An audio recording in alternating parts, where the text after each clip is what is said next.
welcome to Shooby Dooby a podcast where we talk about pop music, specifically by deep diving a randomly chose UK top 10 from the past. I'm Andy Robinson. I'm James Cook. And this week, James, we had a little go at a live version, didn't we? We did.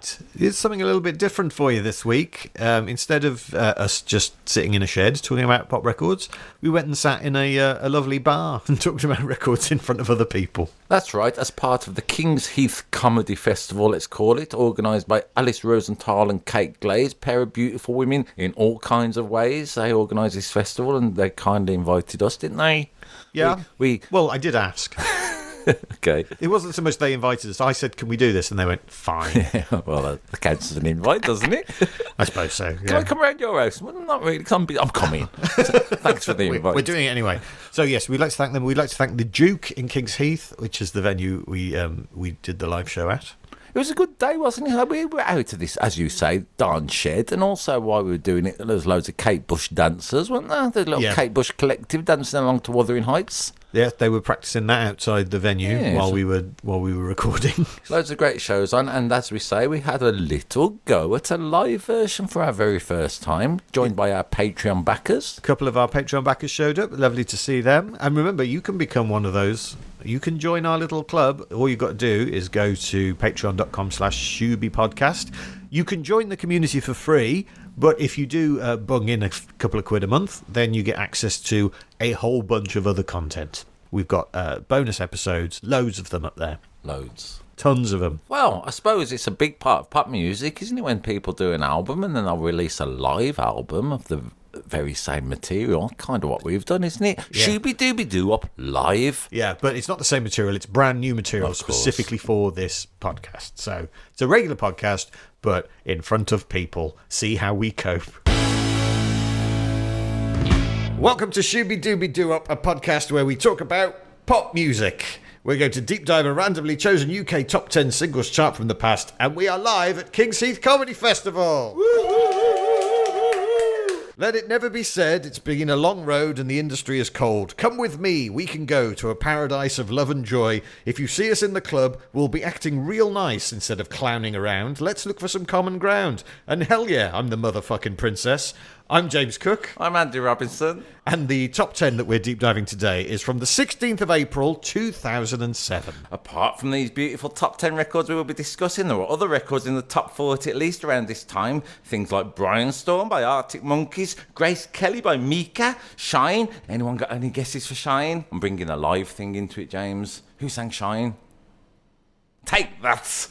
I mean, if they're failing on that basic question, it's going to be a long hour. Acceptable in the 80s, Calvin Harris standing in the way of control, the gossip, all this kind of stuff. Where were you in April 2007, Andy? Oh, I don't know. I was just lurking around doing stand-up comedy gigs. I had a little look at what happened on this day in history. It was the deadliest mass shooting in US history in Virginia. Keep it light. Also, in the music news, Keith Richards was just denying that he's smoked his father's ashes. So that was happening. Yeah. I remember that story. What were you doing around 16th of April 2007? I was working as the Drive presenter on Trent FM in Nottingham, playing the best mix of the 80s, 90s and now. 5 of the songs we're going to talk about today were on heavy rotation on that playlist, so I know them very well indeed. And 2 of the pop stars are people I've met and interviewed. I always like it when that happens. Right on the edge of our seat for that. I've got some stats about the chart. I love your stats. This chart contains 4 UK number ones, 3 songs going up, 7 going down, for a total net movement of no movement whatsoever. There are 2 cover versions, 1 mashup, 7 Americans, 3 British, 2 Canadian, 1 Australian, 1 Italian, 1 Colombian and a Senegalese artist on this chart, with 2 groups, 1 solo artist and 7 collabs. By my reckoning, there are 3 songs about the complexities of love, 3 songs of, let's say, a lifestyle expression, 2 songs about travelling to a destination, 1 song about the benefits of talking about depression, and 1 song about nicking someone else's boyfriend. There are no key changes, but there are 2 examples of self-reference, so I was delighted. You can listen to all these songs on our playlist, which are in the description. There is a Spotify one and there is a YouTube one. Always like to remind you to listen to the playlist Not only are we doing this live, so we'll be forcing that on some people in a short while, but also always good to remind yourself of the music rather than me and James prattling on. There are another half a dozen songs on our playlist. They're in the top 100 on the 16th of April 2007, and we'll get into them in our bonus tracks podcast, featuring Christina Aguilera, Paolo Nutini, a song about the start and end of life, and one massive 80s anthem that shockingly is in the charts in 2007, and even more shockingly, not only was it never a top 10 hit, it was never a top 40 hit either. You could join our Patreon community for free. The bonus tracks podcast cost less than an iPhone a month. An iPhone, when were they invented? 2007. Stop me if you think you've heard this one before. Number 10.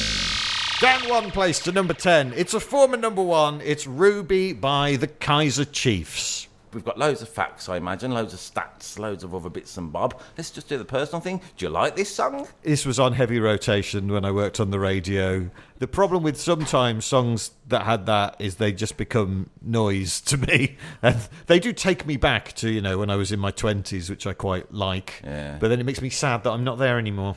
Perfect metaphor for life. Yeah. In a very self-referential way, I've been enjoying singing Shooby Dooby Dooby Dooby. That's the name of our podcast to it this week. Yeah. Feel I have to dot the I's and cross the T's to that. All right, then, let's get into this. What have you learned about this song this week?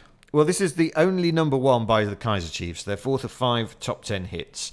And to me, it's all about the chorus, isn't it? Very much, This song. yeah. All the chorus is doing all the heavy lifting.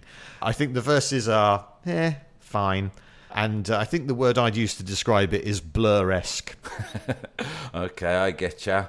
You think the verses are what? Fine. Fine. Oh, I think there's nothing special about the verses. I think it's all about the chorus. The Ruby, Ruby, Ruby, Ruby bit. Well, like I say, the Kaiser Chiefs, I found it unusual because it's the closest that Kaiser Chiefs ever got to doing a love song, I'm going to say. Usually they're about riots or angry mobs or kids at school. But this seems to be Ricky Wilson, seems to be lovelorn, confused. He's met somebody, he's fell in love. In his second verse especially, due to lack of interest, tomorrow is cancelled. Let the clocks be reset and the pendulums held, because there's nothing at all except the space in between. Finding out what you're called and repeating your name. What's the name that's repeated? What, Ruby?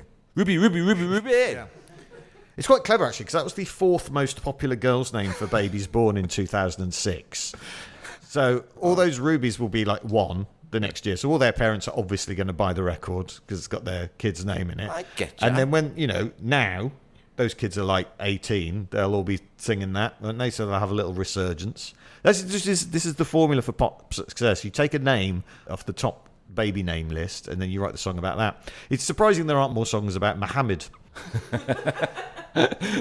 Kenny Rogers, of course, did a song about Ruby, didn't he? Not Taking Love to Town, Coasters, I believe, one, R&B, Dion and the Belmonts. Ruby's a popular name in let's call it pop culture. Yeah, that didn't get into the top 10. Ruby Don't Take Your Love to Town did. Well, there was another song with Ruby in the title that got into the top 10. Anybody? We like the little pop quiz now and again, since we've got people. What we usually do in the privacy of my shed. That seems weird now. Let's ask somebody else. Anyone ideas what Ruby is?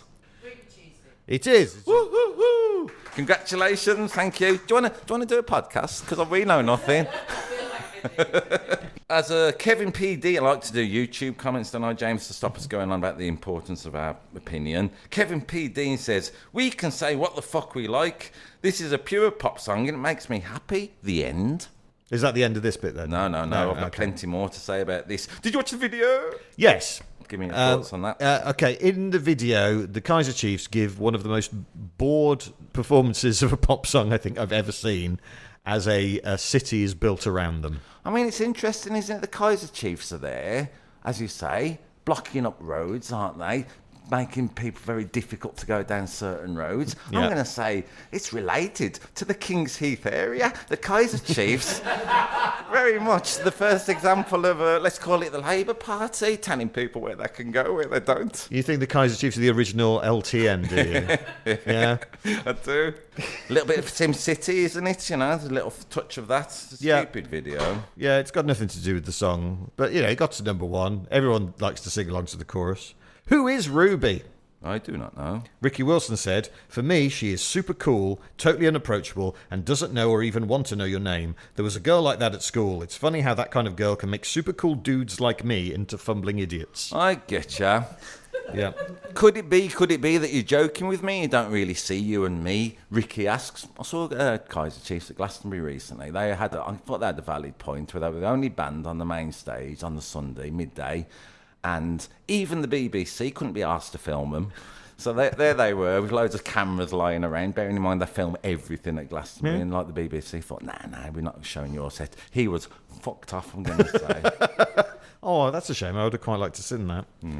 Andrew White from the Kaiser Chiefs said the song Ruby is not really about anyone. But the person who actually wrote the chorus, Nick Hodgson, said it was about his dog, Ruby. Oh, okay. So this song is Ricky Wilson singing a love song to a dog. Fine by me. Can I say Peanut, the keyboard player from Kaiser Chiefs, is one of the 2 pop stars from this top 10 that I met and interviewed. Oh, go on. What was he like? He was a nice bloke. Did you come up with some allergic reaction to him? No, I didn't, but I did take an EpiPen with me just in case. Number 9. Down 4 to 9, it's Destination Calabria by Alex Gaudino featuring Crystal Waters. I mean, I love this song this week, James. Can you remember this from the time? No, not at all. I have no memory of it whatsoever. Tell me what you know about it. Well, I know where Calabria is, if that helps, if that's the destination. It's a little tip of Italy, is it? Yeah, not around the boots. It's the toe bit of Italy. Did you know that poem, Long Thin Italy, kicked little Sicily, right in the middle of the Mediterranean Sea, up popped Turkey, felt a little hungry, then had something dipped in Greece?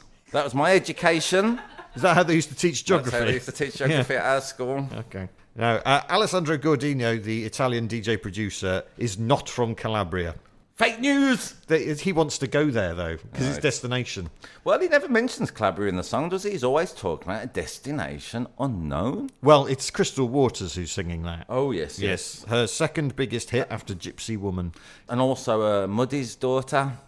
Email us in to shoobypodcast@gmail.com if you disagree with that. And family tree. Married to John, the film That's director. right. Yeah, that's definitely true. I love this song. I like the mood of the lyrics. Yeah. I like the video. Do you? You like the video? Very much. What is it about the video you like? All right, then. We'll do that in a short while. The video is heavily sexualised, isn't it? Let's say. There's a lot of bums. A lot of bombs. A lot of drum majorettes going on, aren't there? Wearing skirts that would have been described by Vic and Bob as not touching minge bass. Right. Licking their trombones in a suggestive manner when they're tired. All right, then. How do you know they're tired? That's how they're acting. All right, then. Get this on YouTube. There's loads of comments about Let's Call It I bet This. there are. All right, then. Some absolute classics. Gwil Hermie Golf 4754 says the camera guy did an amazing job considering he was only using one hand. A classic. We like this. Yeah. Another comment which we've read before comes up. I'm deaf, but I love this music. Richard Martel says 200 million plus views. It's nice to see marching bands finally get the credit they deserve. Laurie Jenkins says it's not a porno if it has music, which I'm going to say I have seen some of those films, and they do have some music now and again. Andre Miranda says just a tip, the sound quality is better in full screen. And one more, let's call it while we're operating below the belt. Dazzle Dawn says, I watched this video 1,000 times. I'm beginning to think these women aren't really playing the instruments. Yeah, it's like a bit like the Addicted to Love video in that respect, isn't it? Yeah, or Eric Pride's, we've done this before in past, haven't we? It's funny you should say that because one of the dancers, Frankie Wedge, also appears in the Eric Prydz Call On Me video. Yeah, I researched all the dancers who were in this. Yes, research, that's right. Nice. Natasha Payne is now a location manager on movies such as We Live in Time and Ghostbusters Frozen Empire. That's what she does now. Cool. But they are presenting like mandrills, aren't they, in this video? I don't know what mandrill is. What's a mandrill? You know, it's one of those apes with a red bum. Oh, I get you. Yeah, good point. Well, I mean, you know, I don't like to judge the way women present themselves, James. I'm not like you. So I've done a classic there. I had a little go at James for no reason. All I'm going to say is this. If I put out a record with a sort of saxophone sample that sounded like farting, I would not have so many bums in the video. I'm going to do it. Essentially, excuse me. Oh, we're going to play this one on the guitar. My guitar Out of all the playing. songs, I didn't think this would be the one that would get the guitar out. Well, I like it because Crystal with Alex is kind of going, I left my job, how's it go? I left my job, my boss, my car, something like that, isn't it? Essentially, that's the chords all the way through, yeah? Destination unknown. Look up. That's kind of it, isn't it? Yeah. Played badly for copyright reasons, let's call it. Yet, if you start somewhere else, James, go, same chords, but go... Now I want to be your dog. So I thought it had a little touch of the Iggy Pop about it. Well, who knew? Number 8. Down 1 to number 8, it's Glamorous by Fergie featuring Ludacris. Yeah. I mean, you know, this is a song all about, let's call it, let's go into the words, James, which I'm always like to dig in. It's a simple song, isn't it? It's effectively over the same backing, a little bit like Crystal Waters just was. But it's a complicated, let's call it morally ambiguous song about the nature of glamour and whether Fergie's keeping it real or not. Yeah, it's a bit like Jenny from the Block, isn't it? Yeah. She's saying, hey, just because I'm super wealthy, I'm still the same girl I was before. Which is interesting because, I don't know if you know this, but in the 80s, Fergie was the voice of Sally Brown on the Charlie Brown and Snoopy Show cartoon. Great. Yeah, she was Charlie Brown's sister. Really? Yeah, in Fergie? the 80s. Yeah, and in this song it's her basically saying, I'm still Charlie Brown's sister. That's interesting. And let's do some lyrics while we're here. I mean, I forgot to mention it. It's one of there's 2 songs with self-referencing this week. I didn't mention it at the top like I usually do. And it's one of the songs with self-referencing. Come on in. Thank you very much for coming. What's your name? Jenny. Jenny from the Blocks just Yeah. come in. Amazing. I used to have that as my ringtone. Did ya? I was known as Jenny from the Vale. Oh. Tragic first name. I'll tell you what, you've missed, Jenny, while we're here. We'll like to have Give us a a recap. recap. I'll have a recap. Ruby by the Kaiser Chiefs. Okay. Do you like that song? It's not my favourite. All right, cool. but it's Did, all right. did you like Destination Calabria by Alex Gordino featuring Crystal Waters? No, Oh, God bless you. And now, the Blocks are winner. all right then, let's just talk about Jenny from the Block. It's not in this top 10. Oh, yeah. We're doing Glamorous by Fergie featuring Ludacris. Oh, okay. Can we skip that? I'm liking the vibe Jenny's Yeah. bringing to this. Jenny's walked in and she's like, stop doing what you're Yeah. doing, please. I don't want to hear about Fergie and a lady lumps. If you could come to our shed every Monday, I'd appreciate your... All right then. All right, Glamorous Fergie featuring Ludacris. What do you know about this, James? Well, it starts with her spelling out the title of the song. As quite a few people on Twitter says, Startle Starfish says, thanks to Fergie and Gwen Stefani, I can spell both bananas and glamorous perfectly. Yeah. That's good, isn't it? People overlook the educational benefits of listening to loads of pop music. There are loads of songs that spell the title, aren't there? Can you think of any? Off the top of my head, give me a clue. Give Oh, me a hang clue. on, Jenny in the Jenny's got one. Jenny and a disruptive. Going on. D-I-S-C-O, yes, by Odyssey or Ottawan. I always get those two mixed up. Yeah. Ottawan, D-I-S-C-O. R-E-S-P-E-C-T Of course. by Aretha Franklin. Which one? D-I-V-O-R-C-E by either Tammy Wynette or Billy Connolly. They've got two versions. Yeah. I And mean, there's- what I've mainly realised is, say the people who are watching us do this live recording are much more knowledgeable about the Yeah. charts than we are. There's also SOS Ah, yeah. by ABBA. And How do you spell that? SOS. Another song that spells the title in the lyrics is Yimka by the Village People. I'm being condescended to. That was Jenny applauding. Yeah. All right then. Well, this is pretty good. I mean, this song is like I say, all the lyrics there, Fergie very much. She's not only is she telling you how to spell glamorous. She's saying we're flying first class up in the sky, popping champagne. She's living her life in the first lane. I always like this when a pop star does it. She brags about still going to Taco Bell. I've never been to Taco Bell. We don't have one in Birmingham, No. but there's plenty around the world. Have you ever travelled first class, Andy? No, Have you? no, Have I you? don't think I have actually. I have once on a train. Go on. Didn't have champagne. Got a sandwich, though. I've sat in first class. I haven't paid for it. But There you go. That counts. All right, then I That have counts. then. I've loved this song this week. Have you? Yeah, I've been singing first class all week. I like it when that happens. Oh, and flousy, flousy, which for some reason she keeps saying during the song. I looked it up. What's she singing there? And according to the lyrics, it's Flossie Flossie, Right. which was my nan's name. Right. Another bit of self-reference, maybe. Also, it's one of my mum's friends. We always like to do that joke when we can. All right, then, in the song itself, Fergie and let's not forget Ludacris. He's got his contribution, hasn't he? But Fergie says, I'd like to thank the fans. That's always good in a record, isn't it? Now, I like the opening line of, if you ain't got no money, take your broke ass home. All right, then. See you later. I'm off.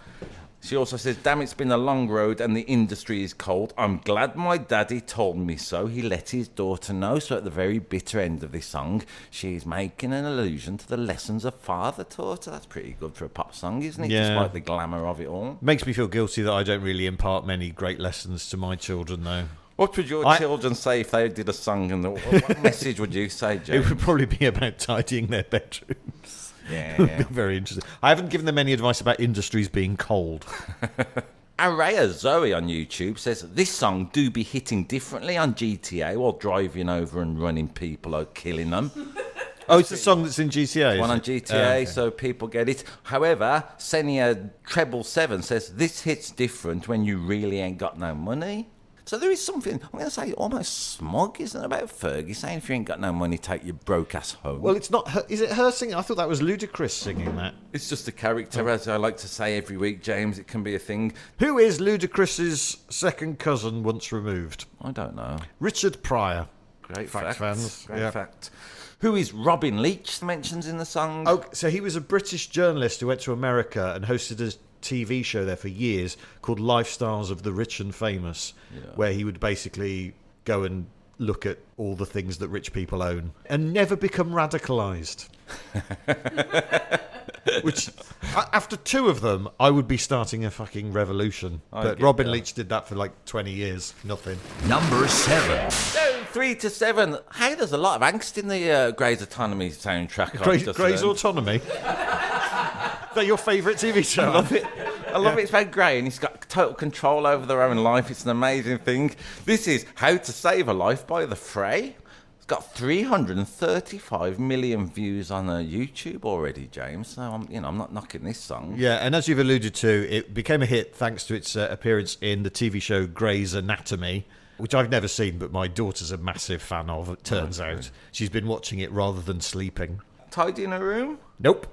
This was on heavy rotation on the playlist of the radio station. Was it really? Yes, it was. Blimey. We played this a lot. Let's explain the concept of this song, James. As you know, we're often, let's call it light-hearted, aren't we? Giving King's Heath LTN a little mention in passing. This song is all about, let's call it what it is, self-harm, suicide. So I looked at YouTube comments. I kind of wanted to take the mickey out of this song a little bit because I found it depressing and miserable. I didn't think the tune was any good. And yet, when I looked at all the YouTube comments, I'm backing away from taking the piss because it's really affected people deeply. Everyone knows someone. As we always like to say on this podcast, there is help for people if you are struggling out there. So I thought it was a fascinating thing about this song that it just caused so much, let's call it, you can't argue with. Is it time to bring up Nile Rodgers?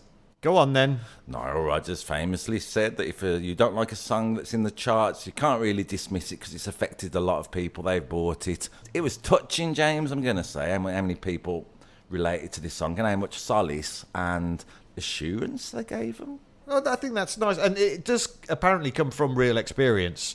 The singer who wrote it says it's about his experiences working as a mentor at a camp for troubled teenagers. Yeah, man. And him discovering that ultimatums and tough love usually aren't as effective as just listening and being empathetic. And that's what the song's about. Yeah, like I say, despite my initial made my skin crawl a little bit, I listened to it a bit, and there's I can't deny it. It's a beautiful song. It's a bit Coldplay-y, bit Keeny, innit? Yeah, for sure. From that era. It starts with him singing Step One. You find the girl you love. That's Eddie Cochran, but they don't say there that. are other songs that have steps in them. The Eddie Cochran 3 Steps to Heaven, and of course Step by Step by New Kids on the Block. And Steps by Steps. Yeah, does that contain the series of do this, do that, and then you'll be fine? Yeah. Let's say that. Email us into shoobypodcast@gmail.com if you disagree. I always say that when I want to get out of something. Nightcrawler2615 quotes Audrey Hepburn as saying, as you grow older, you will discover that you have two hands, one for helping yourself, the other for helping others. That's pretty good, isn't it? Good quote. That's so weird, because I've just discovered I've got two hands. Do you want to help? Which one's for what? One of them is for helping yourself, Yeah, that one. and the other one is for helping others. Anyone? I've got no takers. I think James is gently suggesting he will toss you off, I think. Is that the right thing to say when we talk about how to save a life by the you're fray? right. You're right, Andy. Subtext is for idiots. Cody Piccolo 04427, very important, get the numbers right. They say, when we're kids, it's the music. When we're adults, it's the words. I mean, it's an affecting song, isn't it? Yeah. There's no doubt about it. And particularly if you're playing it 3 or 4 times a day for 6 months, you just don't listen. You just don't listen to it until you go, oh, that's what that song was actually about. I wish I'd known that at the time. I could have actually, been a better radio presenter. By mentioning the music you were playing and alluding to it. Yeah. Yeah, I agree. Did you watch the video? Yeah. Did you like it? It's the Fray playing the song while people sort of cry, Yeah. as you would expect. A lot of diversity. I'm going to say in 2007, well done, the Fray. Also, they chuck up little single words, don't they, for you to help you. Yeah, like live, laugh, love. Love is in there for sure. Breathe. Release fear. Have faith. Are you going through all of them? No, I'm just doing the highlights. Dream. Forgive. Hold still. That could relate maybe to your, let's call it, your left hand. Learn, fun, let it go, leave, talk to someone, very important. We always like to remind you of that, and live and listen. So that's all kind of the phrase advice. Are you going to print it out and put it on a tea towel? What do you know of the Fray? Very little. The guitarist in the Fray's name is Joe King. Oh, yeah. Bit of fun. Yeah. Could he say also, when he introduced himself to somebody, I'm only before it? Yeah. And the... you must be. Yeah. And the singer's name is Isaac Slade, which sounds a bit like what groupies did in the 70s. Suck Slade. Yeah. Nice work, James. We like to dot the I's and cross the T's, as I say. This song was produced by Aaron Johnson, whose brother is Ryan Johnson, who directed Knives Out, among many other films. Nice. Like I say, I don't want to take the mickey out of that song because it's so personal for people. So well done, the Fray. And well done you for holding back. Number 6. Down 3 to number 6. It's The Sweet Escape by Gwen Stefani featuring Akon. And the bit at the beginning where it's going... I can't do the high voice Let's bit. do it. Chords are so All right. simple, aren't they? A minor, C, D and F. In fact, maybe our live audience could help us out with a little sing of that. 1, 2, 3, 4. Nice. And now I'd like you all to sing the bit that goes, I've been acting like sour milk all on the floor. It's your fault I don't shut the refrigerator. And that's the reason I've been acting so cool. The ooh bit at the beginning always makes me think that it's 2 old women waving at each other in the street. That's what it sounds. Ooh, ooh, like that. And now I've put that in your head. Every time you'll hear it, you'll think that as well. I love this song. Yes, it's a lot of fun, isn't it? Again, heavy rotation on Trent FM in 2007. I bet. And I get Trent FM might still be playing it as well. This song has stood the test of time, hasn't it? Here we are, 18 years later. I still hear this all the time, knocking about in shops and pubs and radios. Yeah, and you know all the words and can do them really quickly, can you? Yeah, I love this song. Yeah, what bits do you like of it? Because I've been acting like sour milk. I like that bit a lot. What are the words there? I have been acting like sour milk all on the floor. It's your fault you did not shut the refrigerator. Maybe that's the reason I've been acting so cold. Something So like that. I'm acting like sour milk. Yeah, on the floor. How do you act like sour milk? No use crying over it, whatever happens. The king of leeches says... Does that mean someone has sniffed me and gone, ugh? Many You times. throw this one away. Many times. Yeah. Do you not know about that? Everyone talks about Yeah. it. Terabit says, I finally like the music from my childhood. You don't know a good thing till it's gone. So that's interesting, isn't it? I think the notion that a song you would dismiss when you're young with a little bit of a nostalgia, a little bit of familiarity, a little bit of, let's just call it goodwill, make you love a song from the past. And it's all about a sweet escape. Yeah. What does that mean? She wants some escape from the relentless feelings of a toxic love. I'm guessing. With someone else or with the same person? With Akon. With Akon, specifically. We've mentioned this on the podcast before, but I'll mention it again. Akon, who's from Senegal, was given a shitload of money by the Senegalese government to build a city. He built a community centre and then fucked off. He said he was going to build a city called Akon Town. A and he 5-minute hasn't. city? Yeah. Well, it's got everything you need if all you need is a community centre. Richmond J.O. says nostalgia is such a complicated feeling, which I also like, this notion of nostalgia. We deal with it every week on this stupid podcast, James.